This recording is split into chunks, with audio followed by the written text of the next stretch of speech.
يسألك الناس عن الساعة قل إنما علمها عند الله وما يدريك لعل الساعة تكون قريبا إن الله لعن الكافرين وأعد لهم سعيرا خالدين فيها أبدا لا يجدون وليا ولا نصيرا يوم تقلب وجوههم في النار يقولون يا ليتنا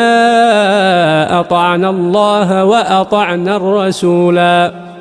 وقالوا ربنا إنا أطعنا سادتنا وكبراءنا